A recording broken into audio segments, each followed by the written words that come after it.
One. Are these daily grades or? Just the thank you for arguing was sorry. Just Can we see tell what me you made on something. that poem, or not poem, the speech? If you remind me, let's talk about it at the end of class. Is it really bad? Is it really bad? Yeah. She said also be too messed up. I don't want On the to. author's purpose. We didn't say performance, but. Right, get a picture. Oh, guess you're trying to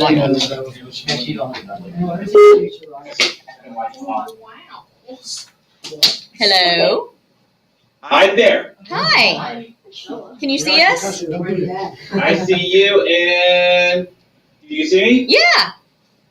Oh, sorry. Hi, this is me. Hi. Hi. So I'm This is my favorite part, by the way, is the waving part. So I want you to wave. Gotta wave. Thank you. All right. I have a sense that some of you are missing, like not in the picture. You're right. They're way Okay. over. Like I'm over here, so they're over here. Okay. So how about if I talk for just a couple of minutes and then we can get to the fun part, questions. Does that work for you? Yeah. Oh. I'm All right. And when you do have questions, you're going to need to come close and shout at me and give your name, not necessarily in that order. Okay. Yes. Y'all say All right. yes. So Yeah. Okay. okay. They're really pretty talkative. I don't know why they're not talking. That's good. I'm talking. I could talk all day if you want, but I'd rather listen to you. So I'll be short. In speech. What I get as the most common question is why I wrote the book in the first place. And to be honest with you, I did it for pretty selfish reasons. I got interested in rhetoric. I said why in the book. I practically fell on top of it in the library. And when I got interested in it, I started looking for a book that would be kind of entertaining and relevant to today, and really couldn't find any that didn't bore me to tears. So I thought I'd take it on as a quick little project, and 17 years later, I started writing the book. What I didn't know was that, first of all, anybody would want to publish the book, and secondly, it would be read by young people who might save this country after my generation screwed it up. So I don't know. I think it only takes maybe one of you to save the country. It can take just one person to completely screw it up. So I don't know which one of you it might be, but one of you might be the one. Feel free to tell me if you are. Otherwise, I'm just going to kind of try to guess. Oh, I saw a hand. Like this about it. All right, you get to ask the first question. I want to meet you. Oh boy. That was Stand up. Say your name. Hi, I'm Sarah. Hi, Sarah. What was your target demographic for the book? Like, who are you writing to? Yeah, boy, I can tell you really might be the one just to ask such a smart question. Hey, by the way, before I answer that question, I got to tell you guys, about 9 out of 10, and even maybe more than that, it's a girl or a woman who asks the first question. What's with that? Is it partly because more females go into AP English language, or are the boys just more shy? No, we're just. So let's save that question, because I want a guy to come up and tell me why you weren't the first to ask the question. Just want to know. Anyway, so demographic. Yeah, the one who's ducking there ought to be the one to answer. Or the guy who pointed at him, maybe. Anyway, They're so twins. what I thought the demographic would be, and in fact, this is what my publisher, Penguin Random House, thought would be the demographic, was, like business types on airplanes. And in fact, a few of them, I think, read it. I thought, like, my dream was that whole corporations would be buying hundreds of thousands of copies of the book and forcing their employees to read it. But, it turned out to be a whole lot better. So after the first edition, I wrote a second edition which contains a lot more for students and for educators. And the third edition has even more. That's when I sort of caught on to the fact that this book could be used in AP English language. So, you know who taught me that was teachers, who clearly are smarter than I am, and smarter than publishers. Which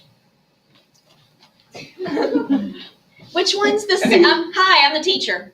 Hi. Which one's the second edition and which one's the third edition? Is this one the second edition?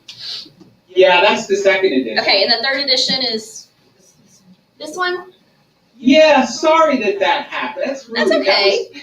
That wasn't my fault. But the fact that they put the thing out right when people were ordering the book is why you have two separate editions. So if you happen to absolutely love President Trump, you should read the third edition.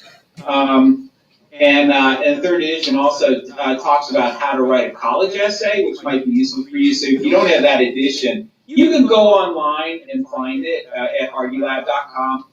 And if you need the third edition or stuff in the third edition, let me know. Just shoot me an email and I'll send you a PDF of the whole book if that suits your fancy. Okay. So let me give you my email. In fact, I'd love to stay in touch with all you guys. My email is the letter o.speech@gmail. It's an easy one. As in figure of speech, o.speech@gmail. And also, if you want to make it even easier, so you don't have to use email, just tweet me or whatever at @jheinrichs. Anyway, all right. So we need someone else to ask a question. It can be a girl. I mean, I didn't mean it that way. But it's just like I'm disappointed in the fact that the guy's was a child. Ah, there we go. I shamed you into it. My name's I don't know. You don't look ashamed. What's your name? Logan. Hey, can you duck? Are you Morgan? Is that your name? Logan. Oh, Logan. I was like 3 letters close, wasn't I? Where are you? You're like a cabin. I'm in my cabin in New Hampshire on 150 acres at the base of the mountain. It's absolutely beautiful. You want to see it? Yeah. I'm going to screw up the rest of this Skype is doing it. House tour. This is the window I've been looking out of. That's my part of my meadow. You can't see all of it. And here's where I generally hang out. In fact, Meg, if I get tired. This is my porch. That's nice. Anyway, so that's where I wrote. Thank you for arguing in between playing computer pinball and staring out the window. By the way, if you want to ask what it's like to be a writer, I just answered that question. Boring. Is it boring? Yeah, extremely. I mean, imagine having a final exam every single day for 2 years, and not knowing whether you're going to get an F, which is the equivalent of not publishing a book. Yeah, it's really a hoot. All right, give me another question. These are fun. Somebody asked him, You get up. Yeah. I need to know answer right here. Yeah. Why don't you just ask him from there then? No, I'm good. Oh my goodness. You know he's right there, right? Oh, man. I know how intimidating I can be. I'm a really scary guy. I understand why you're afraid to talk to me. Yeah, it's like the one part in the Wizard of Oz where the floating face is just up there. Yeah, come on. Hi, lunch. I'm Kaylee. Hi, Haley. Kaylee. Oh, Kaylee. Yes. Sorry, I'm an old guy. I'm deaf. So you have to say it like My you're question is, what's your favorite color? Oh my goodness. No. Okay, I have to ask you why you're asking. Because I just would like to know. So is it because you think that's a really good question, or is it that you think you can divine some sense of my personality from my favorite color? Yes. Yes. Why are you dodging the question? Well, here's the thing, and see, I'm going to make this all rhetorical on you. The most power in a rhetorical conversation is with the listener. So, hey, by the way, is it Kaylee? Or Yes, sir. I already screwed up your name, didn't I? It's Kaylee. What's your favorite Blue? color?